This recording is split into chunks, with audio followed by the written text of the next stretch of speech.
Oh, goodness, goodness. Good afternoon. My name is Markus Smith. Nice to meet everyone. I'm so humbled and honored to be here today. I'm a little nervous. I was telling some of my team members I can lecture about government, public policy every single day, as I'm a tenured professor too. I've been teaching for about 17 years. I can talk about real estate every single day. But when it comes to talking about my story and my background, I get a little nervous. So bear with me, bear with me. I was a little nervous coming in this morning too, because I was anticipating the crowd. Are we going to have a full room? What's going to go on? You know, with marijuana passing, you know, last night. I didn't know how that was going to affect some of you. I see how it's affected at least one person already. But I'm glad. I'm honored and humbled to be here and kind of share with you a little bit about what my team and I have done, what my company's done, and so forth. I officially began my real estate career back in July 1st of 2015. So next week it'll be 3 years. I've only been doing this for 3 years. Well, actually, I say I started 3 years ago. Actually, I started years ago before then because I got sucked into the HGTV flipper flop shows and $1 Million. So I thought I was an official realtor even before I had my license then. But of course, I quickly learned that those shows are nothing like real life. But nevertheless, yes, July 1st of this year, I'll be celebrating 3 years at Keller Williams Elite. In 2016, I founded the Markus Smith real estate team. And just me personally, I've assisted more than 100 families, and I've closed on more than nearly $20 million in real estate in the past two full years. So I've been extremely blessed, and I do recognize that. And so it definitely it fuels me, it keeps me going, and then I use a lot of my momentum from what I've done so far, of course, to give back to the community, which I'll discuss here shortly. I put together a little bit of some slides here for you. I'll try not to rely solely on them, but I feel like with the story that I have to kind of share with you guys, I'm a visual person too, so I definitely wanted to capture and show some pictures there with you guys as well. So 2016, I founded the business. Last year, 2017, which was I would consider it my full first year in real estate, I was honored by Chicago Title, Oklahoma. They're the #1 title company in the United States and, of course, in Oklahoma. And every year out of I want to say it was like 9,000 realtors in the state of Oklahoma, Chicago Title selects their top 40.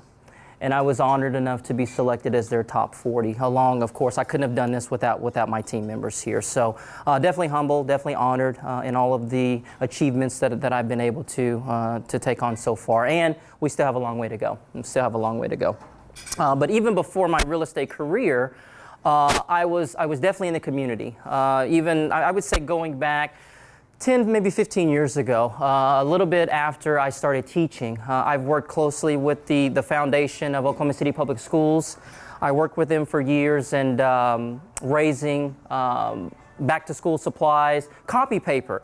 Who would have known that copy paper in public schools is such a scarce resource? Like, I've seen teachers like fight over copy paper. Like, it's worse than some of the gang fights I saw in my neighborhood. Like, I just didn't know. But when I learned of that, of course, every year, my students, my social, media network, I always pull resources together and, supply copy paper, school supplies, clothes, backpacks, shoes. I have a lot of families that have reached out to me over the years and said, hey, I know of a family that could really use some shoes, backpacks, school supplies. So we'll pull resources together, and we've done things like that. The picture in the top right-hand corner are some students from U.S. Grant High School. I was able to purchase them a pallet of copy paper. Full pallet of copy paper for them, and then there was another elementary school as well. So that was a picture of them thanking me. Hey, Dr. Smith, thank you. So it's definitely, I love doing the things that I do, especially for the kids there. I've worked with the Regional Food Bank of Oklahoma as well throughout the years. Basically collecting food to be able to distribute out to the community, to those families that are in need. I also work closely with Oklahoma City Community College, and I'll talk a little bit about my role there. here in a little bit, but I've worked closely with Oklahoma City Community College. They're actually launching, the president and I, Dr. Jerry Stewart, are really good friends. He's a mentor of mine. And one of the things that he's starting in the fall of this year is a food pantry at Oklahoma City Community College, because we've learned over the years that there are many of our students who come to school hungry, who don't have the resource, who don't have the basic needs, food and things like that. And so I'm one of they're going to launch this in the fall. They haven't really started advertising, marketing this yet, so this is kind of a sneak peek. But I was blessed to be able to come on board as one of the first donor sponsors for the food pantry. And what I've learned is for every dollar that's given to the food pantry contributes to about 10 pounds of food. So I said, you know what? I wrote a check for $5,000, and I said, let's get this thing going. And so a lot of that stems back to, me being a student at Oklahoma City Community College and relating to a lot of those students. I also participate, the picture on the bottom right is also from the Oklahoma City Community College. I'm one of the mentors for the Students Connection with Mentors for Success. Another thing that the president at Oklahoma City Community College has done is we've targeted black males within colleges, and we've learned that they have some of the lowest success rates, graduation rates out of any demographic. And so the president there, an initiative that he put together a couple of years ago, brings mentors like myself, and we take on mentees from within the community college, and then we see them all the way through. And it's been a tremendous success, so I'm glad to be a part of that. But once again, just kind of giving back to the community is kind of what I do. For the past 15 years, even before I got into real estate, every Christmas I adopt families, needy families, and what I do is, so far to date, I know I've helped more than 100 children have toys for Christmas, because without me or without the Marcus Smith real estate team, these kids wouldn't have a Christmas. And so what I do is pull my resources together from my network, my social media network of about 30 to 40,000 people, and we'll put together a GoFundMe account. My team members and I will go out, we'll collect, we'll do whatever we can. And then about a week before Christmas, we'll take the families to Toys R Us. And we just give each one a card and we say, hey, have at it, have at it. And so I've captured some of those pictures here.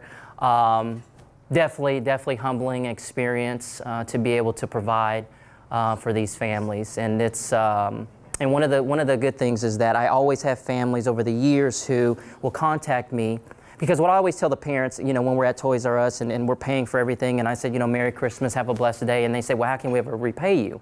And my response is always, whenever you're, you find it at a place in your life to be able to do the same, that's all I ask of you to do. And over the years, it's so exciting when I get a lot of these families who contact me and say, hey, we're ready to help you now. So they're giving back. They're giving back from the gift that we were able to give them. Okay. What else here? So why do I do what I do in terms of the community, or really this Christmas fundraiser here? Is because of the expression on her face there. That's what I do. The Christmas fund, the toy drive, is because I love the fact, knowing that these children will actually have a Christmas. They can wake up, Christmas Day and have toys, and so that's one of the main reasons. As someone who grew up very humble, impoverished, didn't have toys some Christmases, so this really speaks to my heart and what I enjoy doing. So why do I do these things for the community? So how did I get here today? What's my story? Well, I'll share a little side story with you first, but I have to mention Carl, owner of Western Concepts Restaurant Group, who got me involved, kind of put the pressure on me to come speak today. No. But the side story, or the backstory to why I'm here today, why I do the things that I do, is because a few weeks ago, I live on social media. That's where I advertise, market, and I have a pretty strong presence on social media. And I posted, and it's rare that I post anything really personal.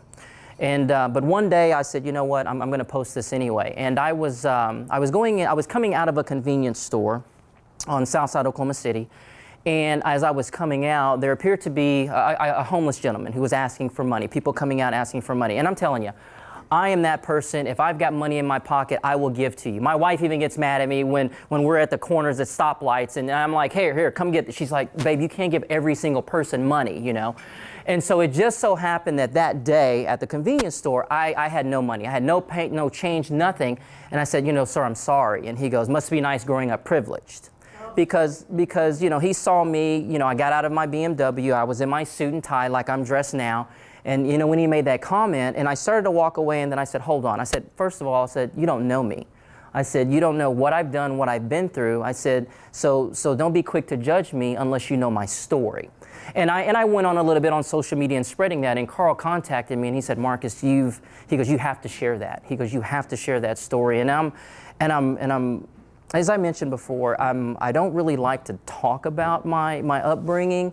But my team member kind of put me on the spot today because it makes me nervous. I get a little nervous talking about my upbringing, but he was like, you know, but if it inspires others, you've got to overcome that. And so I'm prepared to talk about that with you guys today. But that's kind of the side story, the backstory to how I got here today. So let's actually discuss my story. I was born in Tachikawa, Japan, Air Force Base in 1971. My father was in the military. He was in the Air Force. Black male, married or found my Japanese mother there in Japan. We moved to Oklahoma by 1974, so I was about 3 years old by the time we moved here.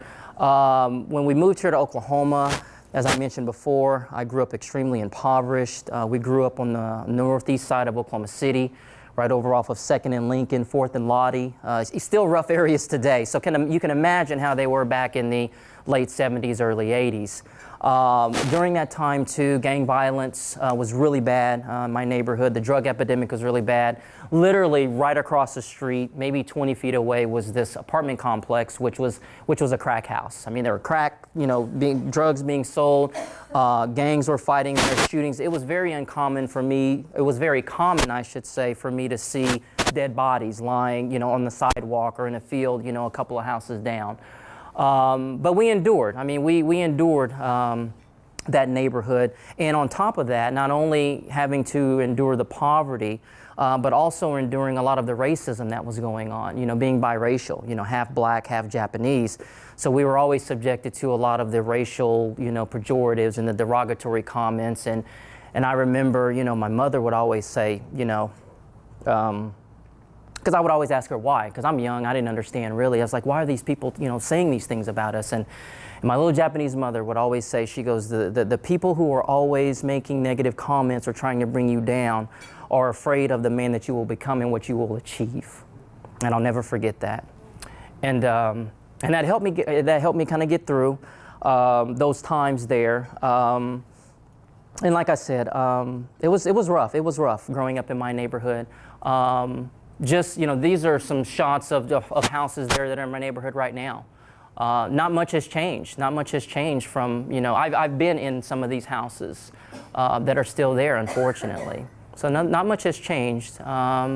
Just to kind of go and show the surroundings that, you know, we were kind of subjected to then.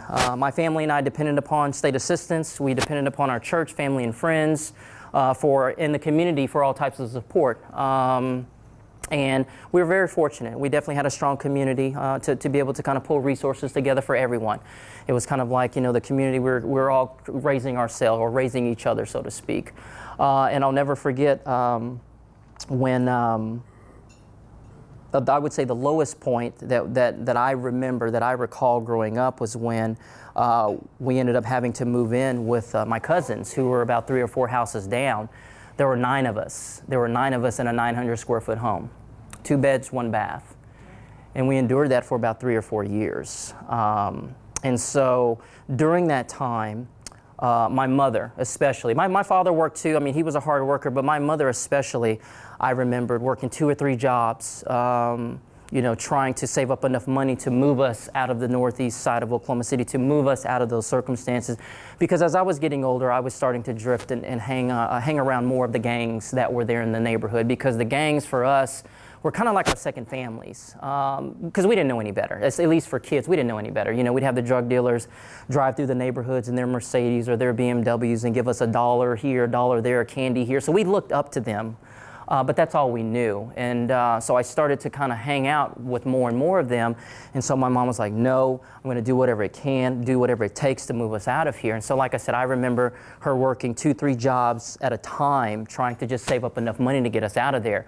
I remember on weekends going and cleaning, helping her clean out dirty hotel rooms, dilapidated hotels, just filthy. But she persevered. She said, you know what, we're going to do this. And I remember finally, it was my, so one of the things was what motivates me today to do the things that I've done. You know, it's my mom. A lot of this is my mom. She was basically the rock for our family. And that picture there was taken, that was in 2011 when I graduated with my PhD. And I always get choked up looking at it. Senior year in high school, 1989, I graduated from Southeast. And I applied to the University of Oklahoma because my mom said, you don't have a choice.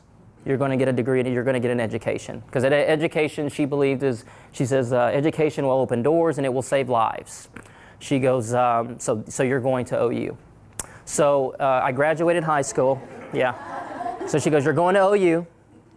And so my senior year, I'm sorry, let me back up a little bit. My senior year in high school, 1989, she saved up enough money for the family and we moved out to Moore, Oklahoma. I hated it. I hated Moore, Oklahoma. It was a culture shock for me. You know, someone who grew up in the hood, so to speak, surrounded by gangs and violence, that's really all that I knew, to move out to Moore. And there was still a lot of racial tensions in Moore, even in the mid-late 80s, okay? And I hated it. I absolutely hated it. And so I graduated there, went to OU, realized that I had not been prepared. Oklahoma City Public, I hate to say this, my wife works in Oklahoma City Public School System, but Oklahoma City Public School System did not prepare me for that transition to attend a 4-year institution. There were so many deficiencies, reading, writing, you name it. And so after my first semester, I dropped out and I didn't go back to college for 10 years. This was in 1989. 2 years later, in 1991, my daughter was born. I was 20 years old, guys, 20 years old. And I found out at 19, of course, I was going to be a father. At 20, the bottom picture is her baby picture. She'll kill me if she'll kill me. She'll kill me if she's in Denver though, so I'm okay. Bottom picture is her. The top picture is a more recent picture. So in 1991, my daughter was born, which is another motivation, a factor for me in terms of why I do what I do. And then she blessed me 2 years ago with my grandson, Grayson Markus. Made me grandfather at the age of 46. Yeah, 46. He calls me Doc, not Pawpaw. It's like, nope, not doing Pawpaw. Not doing Pawpaw, no, not doing Pawpaw. So he calls me Doc, and I'm okay with that. I'm okay with Doc. I don't want to get him confused with my parents, so it's worked out. But that's, so 1991, my daughter was born. For the next few years, I worked odd jobs here and there, worked at Conoco gas stations. I was an shift manager, assistant manager for Pizza Hut restaurant. So just kind of some odd jobs here and there over the years, but I knew that wasn't what I wanted to do in life. I knew that those were jobs. That's what I tell my students. I said, there's a difference between having a job and a career. A job is something that you go to every day. You're like, oh my God, I got to go to work just to pay bills. A career, on the other hand, is you go to something every day that you love to do, and then when you get paid at the end of the month, you go, oh, well, hell, I got a paycheck too. You don't even think about it, right? So I had these odd jobs throughout the years, but I knew that in order for me to better provide for my family, my daughter especially, that I was going to have to go back to school, go back to college. Plus, I had, of course, disappointed my mother when I dropped out, and I'm a mama's boy, and I was like, okay, I got to go back, I got to figure it out. And so I went back, and I enrolled at Oklahoma City Community College in 1998, and I went full steam ahead. And what I mean by that is within 5 years, well, I received my associates in political science at the community college. Once I transferred there to UCO, I received my bachelor's degree and first master's degree in political science. And I did all of that within 3.5 years. So I got associate's, bachelor's, first master's, 3.5, 4 years. I was doing summer school, fall, spring, because I was in my 30s now, and I said, you know what, I'd wasted a lot of time really not doing anything, so I need to take this full on in terms of college and a degree. So after I received my first master's degree, I transferred to OU, where I finished up with a second master's in education and then my PhD in educational leadership and public policy. And then after my PhD, my wife says, "You're done with school now, right? You know, like, you're done, right?" I was like, yes, of course, absolutely. No, I was not. So the following year, I went to seminary for 2 years, not to work in the ministry or anything, just for the background knowledge, because of a lot of the courses that I teach in political science, especially in Oklahoma, right? Religion and politics are intertwined. And so I just wanted a better understanding, better knowledge, to be better informed about religion so that I can share that with my students. So went to seminary for 2 years, and then after that, my wife said, "You're done with school, right?" No. And so from 2011 till about 2014, actually up until I started getting into real estate, I had taken some classes online and on campus at Harvard, professional development, some business courses, some critical thinking courses, because as a professor too, I feel like I should always be educating myself in order to be able to share that with my students, okay? So I was definitely on this path, got my degrees, I was like, great. It landed me a full-time job my first teaching job was at UCO back in 2002. So I've been teaching, this will be 17 years now I've been teaching. 2002 at UCO, Oklahoma City Community College. I got on board in 2004 as a full-time tenure professor and been teaching ever since. And so the teaching opened up many doors for me in terms of being able to provide for my family. I'm going to tie this into real estate here, okay? 3 years ago, my wife and I we were selling our home. The kids were grown, daughter was in college. When we moved into our home at the time, there were 5 of us. It was my wife and I, our son, her son, but I've raised him since he was 3 years old, our son, daughter, and then we had kind of adopted our daughter's friend who had some problems at home with her parents. So there were 5 of us in like this 3,000 square foot home. Kids are gone, it's just my wife and I. We're like, this house is too big. 3,000 square foot, we need to sell it, okay? So I had a friend of mine who was a part-time realtor. He goes, "Hey, Marcus, I'll discount you. I'll put it on the market. I'll sell it for you really quick." I was like, "Great, I appreciate the discount, thank you." So house went on the market that year, no offers, nothing. Set on the market, nothing. Pulled it off the first year. Waited till the second year, put it back on the market with another friend, different friend who said, "Hey, I'm a realtor too. We'll discount you. We'll take care of you." It's like, great, because I'm all for discounts. So went on the market a second time. No offers, end up taking off the market. Third year rolls around, my wife says, "Stop."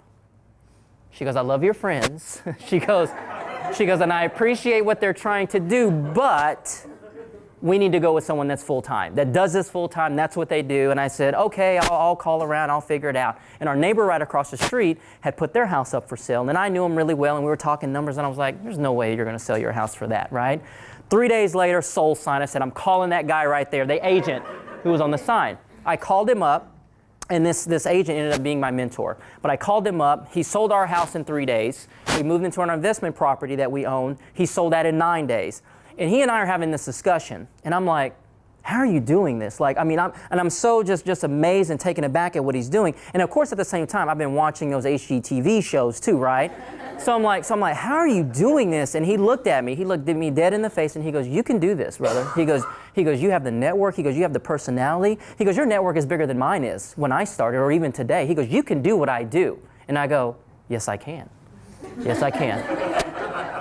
That's how I officially, I would say, got into real estate. So, in conclusion, I'll wrap this up. What are some of the things that I've learned from all of this in terms of real estate especially, okay? Real estate is more than closings, commission checks, okay? It's like I always tell my team members this: never chase the money. Never chase the money. Chase the relationships that you're going to establish with your clients. The money's always going to be there. If you let money drive you, then you're doing it for the wrong reasons, okay? So I realized quickly that real estate is just more than just closings and commission checks. It has allowed me to be able to give more and to do more to the community, right? And especially a lot of the at-risk, minors that I'm able to kind of mentor, and the Christmas all of those things I've kind of been able to kick it up a notch because of real estate, okay? The second thing that I've taken from all of this is never let your past determine your future. If that was the case, I'd have been dead or incarcerated. More than half of my friends that I grew up with in my neighborhood and my even family members are either dead or incarcerated. And so I always say, never let your past determine your future. And I truly believe that, you know, the slogan, the motto that we use with the Marcus Smith real estate team is making dreams a reality. And I truly believe that we are able to do those things. And so I'm hoping that my story serves to inspire others. Thank you.